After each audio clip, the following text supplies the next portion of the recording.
Shiv education channel पर आपका स्वागत है। हमने कल कर्तवाचक तद्धित प्रत्यय पढ़ा था और कर्तवाचक तद्धित प्रत्यय के अंदर वान और वती प्रत्यय पढ़ लिया था। इसके आगे जो भी प्रत्यय हैं वो सारे इस स्लाइड के ऊपर हैं। वो कौन से हैं? कर्तवाचक तद्धित प्रत्यय हैं। तो वान और वती हमने पढ़ लिया।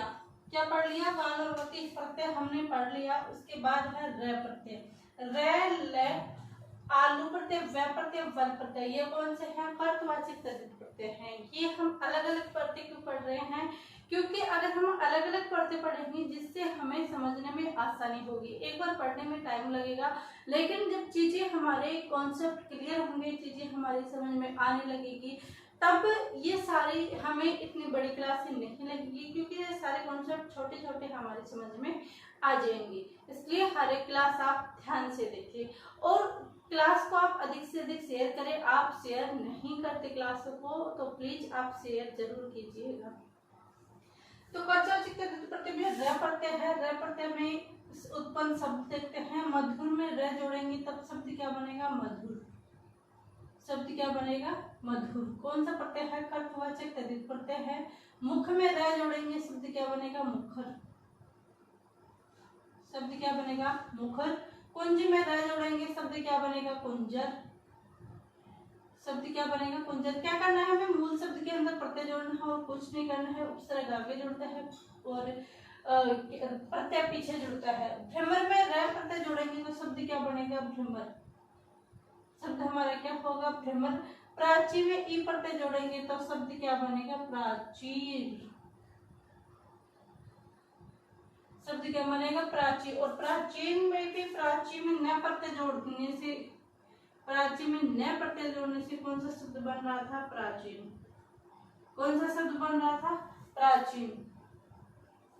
तो ऐसे हमें प्रत्यय का ध्यान रखना है कि प्राची के अंदर रे प्रत्यय जोड़ेंगे तब शब्द कौन सा बनेगा? प्राचीन। कौन सा प्रत्यय पढ़ रहे हैं? रे प्रत्यय पढ़ रहे हैं। कौन सा? मधु में रे जोड़े मधुर, मुख में रे प्रत्यय जोड़े मुखर, कुंज में रे प्रत्यय जोड़े कुंजर, भ्रमर में रे प्रत्यय जोड़े भ्रमर, प्राची में रे प्रत्यय जोड़े प्राचीन।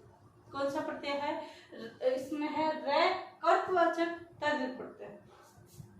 फिर है ले प्रत्यय से बने शब्द। कौन से? ले प्रत्यय में। ले प्रत्यय में ये कौन सा है? कर्तवाचक यानी कर्ता का बोध कराने वाला। वत्स में ले जोड़ेंगे शब्द क्या बनेगा? वत्सल। शब्द क्या बनेगा? वत्सल। शीत में जब ले जोड़ेंगे तो शब्द हमारा बनेगा शीतल। शब्द क्या बना? शीतल। रो में ले जोड़ेंगे शब्द क्या बना? रोमल। ऐसे काफी शब्द हैं। प्रेम में ले जोड़ा पेमल बना। और इसके अंदर आंचल, विमल, गरल, अतल, धरातल, निगल, तरातल, वितल, ये शब्द हमें क्या दिखाई दे रहे हैं कि ऐसा लग रहा है कि इनके अंदर ले प्रत्यय है। लेकिन हमने प्रत्यय पढ़ने में पहले ही देखा था कि अगर हमें प्रत्यय पढ़ने हैं सबसे पहले हमें क्या करना है? उसका मूल शब्द निकालना है। क्या निकालना है? मूल शब्द निकालना है।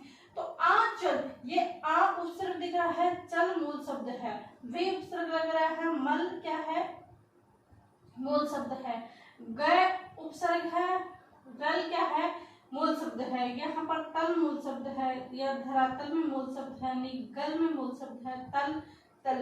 इनके अंदर क्या है कि ये मूल शब्द है, नहीं कि ले प्रत्यय है, क्योंकि तर गर यहाँ पर मूल शब्द नहीं हो सकता, फिर उपसर्ग गलत है। विम कोई अर्थ नहीं होता, मल का अर्थ होता है, विम का कोई अर्थ नहीं होता, इसलिए वी उपसर्ग रहेगा, मल मूल शब्द रहेगा, इसलिए यहाँ पर ले प्रत्यय नहीं होगा।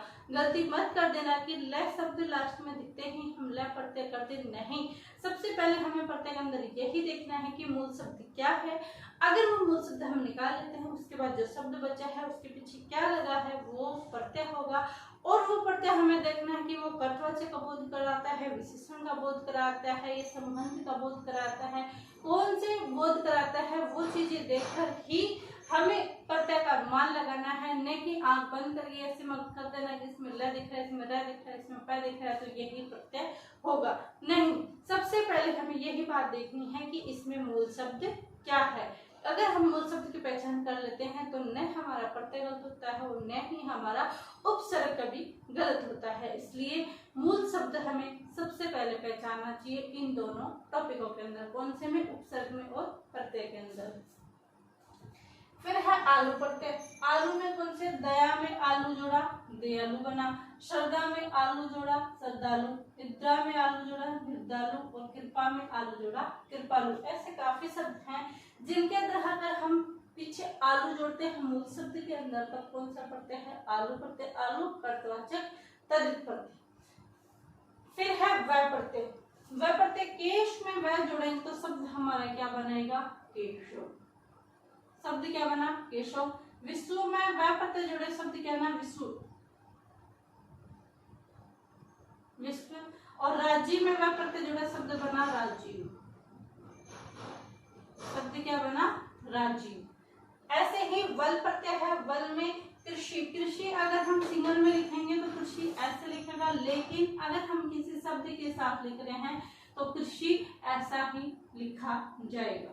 जैसे मंत्री है, मंत्री अगर हम किसी शब्द के साथ जोड़ते हैं तो मंत्री ऐसे आता है, वरना मंत्री हम ऐसे लिखते हैं।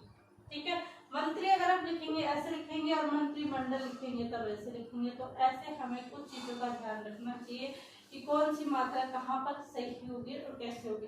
शिका में वल जोड़ेंगे शिकावल, दंत में वल जोड़ेंगे दंतावली। भी कौन सा है, वल प्रत्यय है। और वल प्रत्यय कौन सा है, कर्तवाचक तद्धित प्रत्यय है।